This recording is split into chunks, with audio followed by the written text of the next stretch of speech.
watching Thrifty Kaniffy. The Thrifty Kaniffy. Well, I have another knife for you guys today from CB Tactical, so thank you again, CB Tactical, for sending this along. This is the second of two knives that he sent me. Both were in the Tuff Stag series from Rough Ryder. This one's the Folding Hunter. Let's take a look at the box really quickly here. It's built by hand and back for life. You have the logo here and the back-to-back R, which is the tang stamp on the blade. Always high quality handmade pocket knives. Again, the Tuff Stag logo, China, the country of origin, and a cancel warning. Model number here is RR2368, and it's the Folding Hunter. There's the price that he paid at Smoky Mountain Knife Works, $17.99, and that's the same as you'll find on their website. So what do we have here? We have a almost a 5 1/4 inch, just shy of that, so we'll call it 5 1/8 inch length closed. We have the Tuff Stag handles on this one, very, very similar to the the Uncle Henry knives with the Staglon that they used before moving on to the next gen Staglon.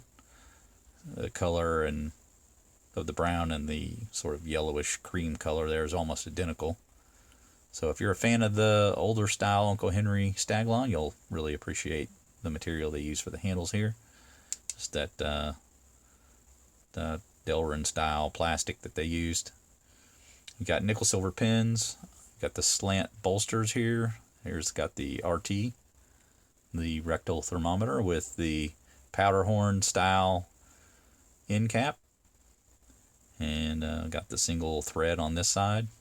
Got black underliners on the handle underneath the scales, so it's very attractive. And then we've got, you can see one gap here along the springs, pretty consistent the length of the knife. So you maybe would have liked to see a little better there. So if we can get a better look at the gap there. But otherwise pretty well built. You've got brass liners here. And of course the springs are made from stainless.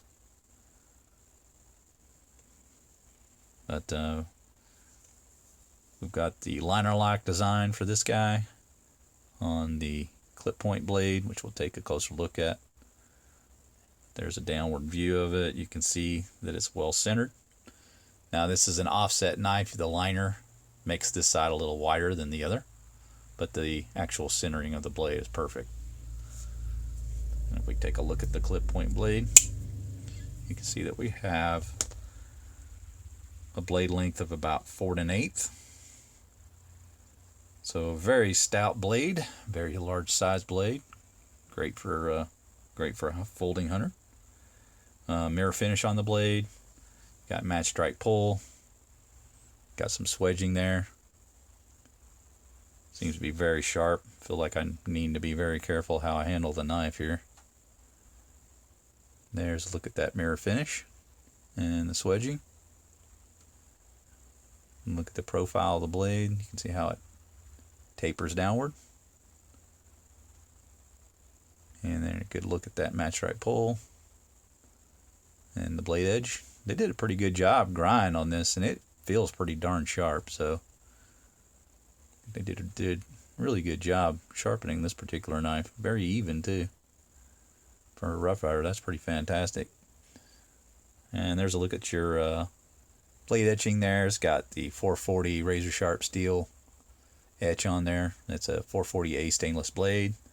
Then you have the model number there, RR2368, with China below it, country of origin.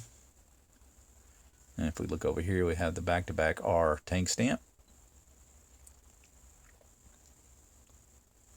So yeah, this thing's a finger magnet for sure.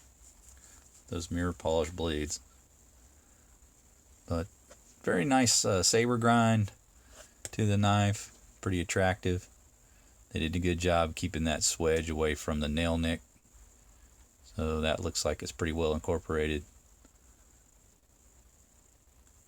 And again, you get pretty good blade edge on this. I'm pretty impressed.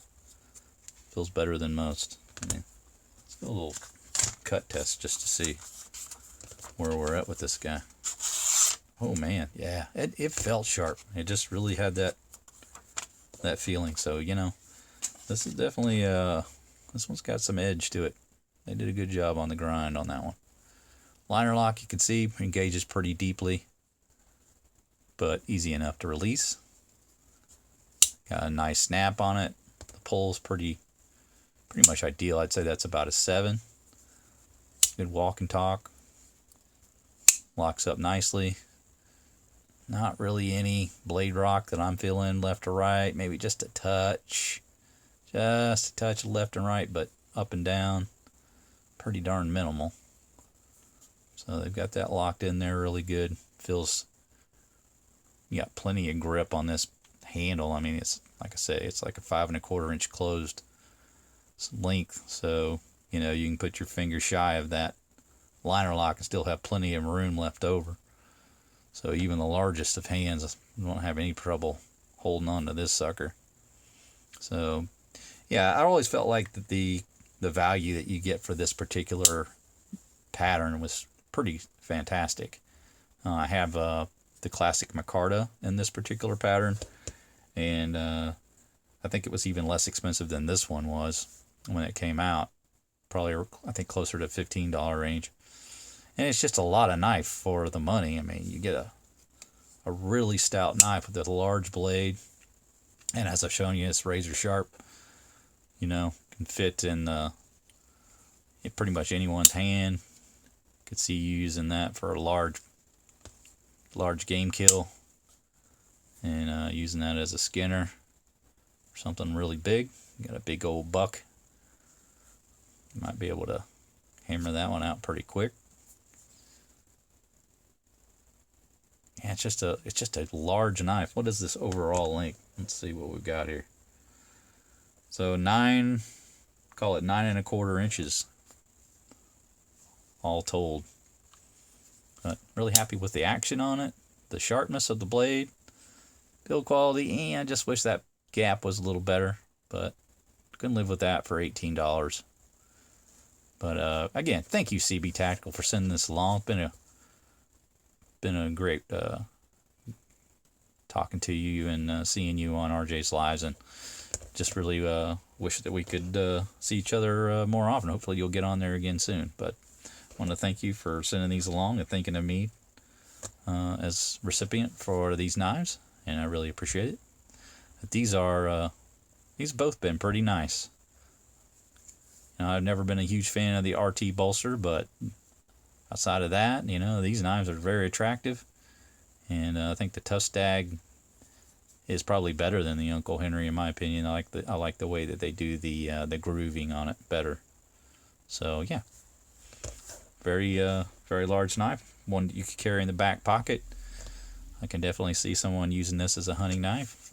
It locks up well, it's very durable. I don't have any reservations about the durability of it. So there you go, $18, great value. If you're looking for a folding hunter, I think this is a winner. Alright guys, I hope you enjoy the review. Make sure you like, subscribe, and hit the bell to be made aware of videos when they drop. We'll see you next time. Take care.